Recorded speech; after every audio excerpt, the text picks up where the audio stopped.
আম কাঠের বুকে হাতুড়ি বাটালের ছন্দ, আর তা থেকে বেরিয়ে আসা মতুয়া ডঙ্কার মন্দ্র সুর।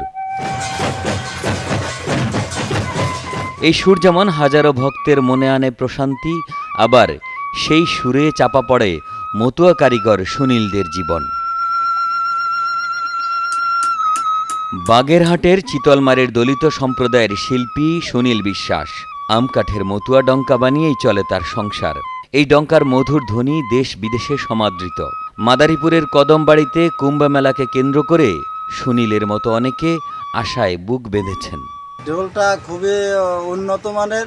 এটা আম কাঠ দিয়ে তৈরি হয়, দেবদারু কাঠ দিয়ে চাক দিতে হয় এবং বাঁশের চাক দিতে হয়, তারপরে চামড়া দিয়ে ছাউনি দিতে হয়, দড়ি দিয়ে, তারপরে রিন দিয়ে এটা তৈরি করা হয়। এই ঢোলগুলো বিভিন্ন মেলায় যেমন ওয়াকান্দি, লক্ষ্মীখালী, জয়পুর, গঙ্গাচান্না, গণেশ পাগলের মেলা, এই সব জায়গা বিক্রি করা হয়। 6 মাস দিয়ে আমার এই কাজ চলে, আর 6 মাস আমি বাঁশ বেতের কাজ করি। এই বেতের কাজ করে 6 মাস আমি চলি। আবার যখন 6 মাস পরে যখন এটা শেষ হয়ে যায়, আবার আমি এই ডাঙ্কার কাজগুলো আমি করি। চিতলমারিতে প্রায় ২৫০০ দলিত পরিবার বসবাস করে। বাঁশ বেতের কারুকাজ, ডঙ্কা ঢাকডোল তৈরি, জুতো মেরামত তাদের পেশা। কিন্তু দ্রব্যমূল্যের ঊর্ধ্বগতির সঙ্গে তাদের আয়ের সামঞ্জস্য হয় না। ফলে বিভিন্ন এনজিও বা সুদ ব্যবসায়ীদের কাছ থেকে ঋণ নিতে হয় তাদেরকে। আমার স্বামী এই ডাঙ্কা নিয়ে ব্যবসা করে, সমিতিতে টাকা তুলে। যত টাকা তুলে তুলে ব্যবসা করে, তো আমাকে টাকায় কোনো আয় উন্নতি হয় না। আর যা কিছু আনে না, ওই দিনাদায়িক দেবে না সংসারে আয় উন্নতি করবে। তারই মধ্যে আমি শ্বাসকষ্টের রুগী, আমার এই দেহাতি ঘরে না। এই ঈদে জামা জুতো অ্যাক্সেসরিজের ডিসকাউন্ট। সুনীলের মতো দেশীয় চারুকারু শিল্পে যারা জড়িত তারা মূলত বাংলাদেশের সংস্কৃতিকে তুলে ধরেন।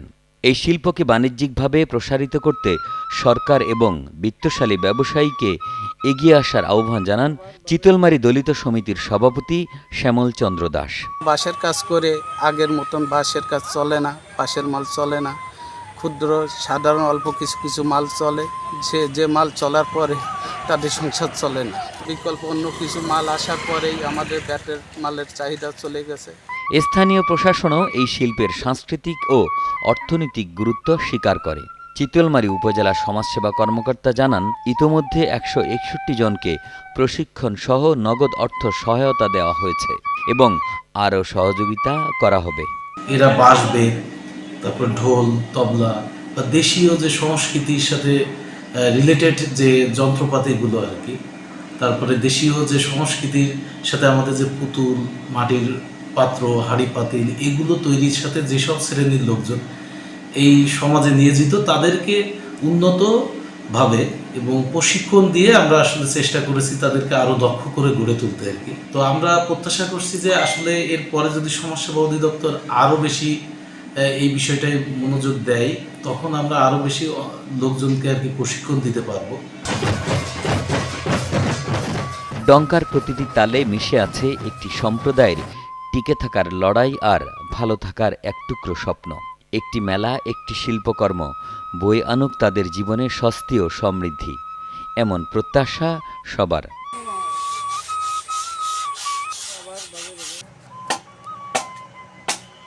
বাগেরহাট থেকে কপিল ঘোষের পাঠানো তথ্যচিত্রে ডেস্ক রিপোর্ট।